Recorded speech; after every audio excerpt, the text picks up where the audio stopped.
In a remote village surrounded by dense forest, there stood an old mansion known as Gulmohar Estate. The mansion, once the pride of the village, was now shrouded in mystery and fear. No one dared to go near it after sundown, for it was said to be haunted by a vengeful spirit.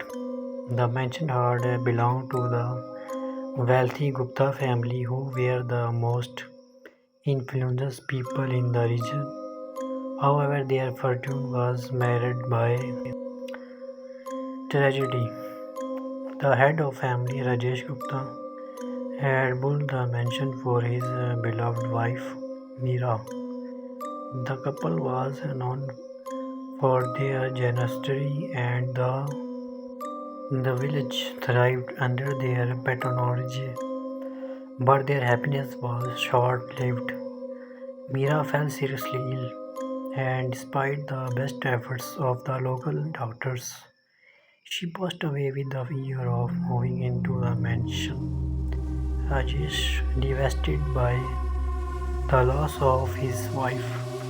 After Meera's death, Rajesh Gupta became a shadow of his former self.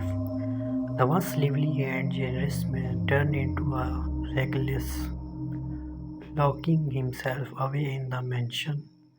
The villagers rarely saw him, and rumors began to spread about strange happenings at Glamour Estate. The staff, who had loyally served the Gupta family for years, started to leave one by one, sitting eerily occurrence the spoke of hearing Mira's voice echoing through the halls, her sobs reverberating through the mansion late at night. Some claimed to have seen her figure dressed in white, wending the corridors, her face twisted in grief. Rajesh, refusing to leave the mansion, slowly descended into madness. He would often hear talking to himself, or rather, to someone who was not there. The villagers believed he was speaking to Mira's spirit, unable to let go of his lost love. One stormy night, Rajesh's cries were heard echoing through the village, louder and more desperate than ever before. When the villagers mustered the courage to check on him the next day, they found the mansion earlier quiet. Rajesh was nowhere to be found, and the mansion was left abandoned, with only a portrait of Mira hanging on the wall, her eyes seemingly following anyone who dared to enter the hunting. After Rajesh's disappearance, the mansion gained a reputation for being cursed. Over the years, several people attempted to buy the property, drawn by its grandeur and history, but none of them stayed for long. The first family to move in reported hearing footsteps in the dead of night, the sound of a woman crying, and doors slamming shut on their own. The wife was a skeptical woman who did not believe in the ghosts, was found one morning in the library, clutching the portrait of Mira, her face pale with terror. She refused to speak of what she saw, but the family left the mansion the very next day. Subsequent owners reported similar experience, glimpses of a shadowy figure in white, the sound of man's voice whispering in the dark, and the overwhelming feeling of being watched.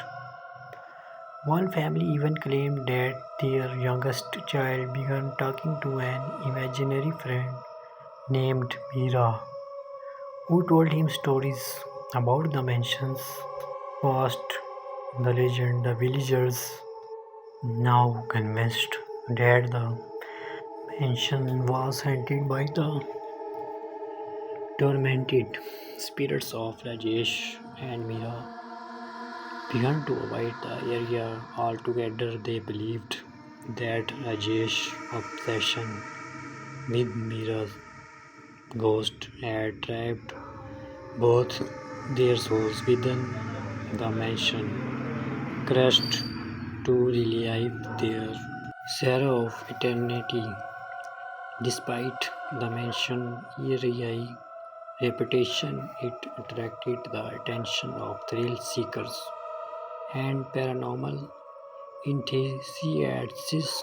Some claim to have captured ghostly images on camera, while others filled in terror after spending a night inside. The most chilling account came from a group of college students who, on a tear, spent that night in the mansion.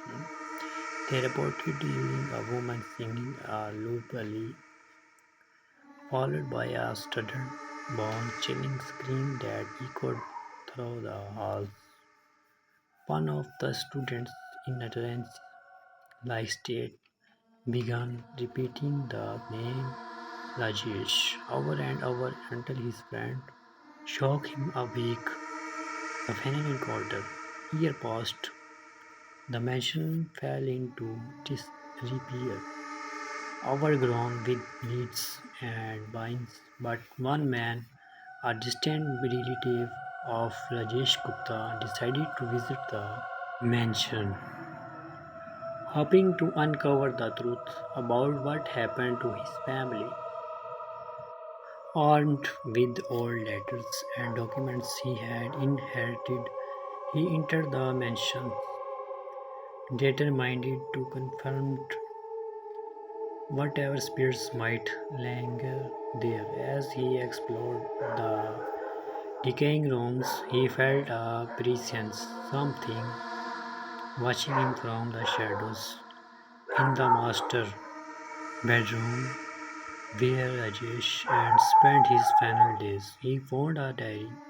The diary written by Rajesh detailed his descent into madness. In it, he described how Mira's spirit had come to him, begging him to join her in the afterlife. He wrote about the increasing intensity of her presence, how she would appear more often, her own once loving eyes now filled with sorrow and anger. In his final entry, Rajesh wrote that he could no longer bear the torment and had decided to join Mira, leaving behind the world of the living. As the man finished reading the diary, he felt a cold breeze sweep through the room. He looked up to see the figure of a woman in white standing by the window, her back turned to him slowly. She turned to face him, revealing the sorrowful eyes of Meera Gupta. Behind her, the shadowy figure of Rajesh emerged, his face a mask of despair. The man frozen in place watched as the two figures moved toward each other, embracing in a final tragic reunion. As they faded into the darkness and the air around him grew still, the haunting presence that had plagued the mansion for decades seemed to lift, leaving behind only a profound sense of peace. The man left the mansion, never to return, but the story of Glamour Estate remained detached in the village's memory. The mansion still stands, its walls silent witnesses to the tragic love story of Rajesh and Meera Gupta, a tale of love, loss, and the ghosts that refused to be forgotten.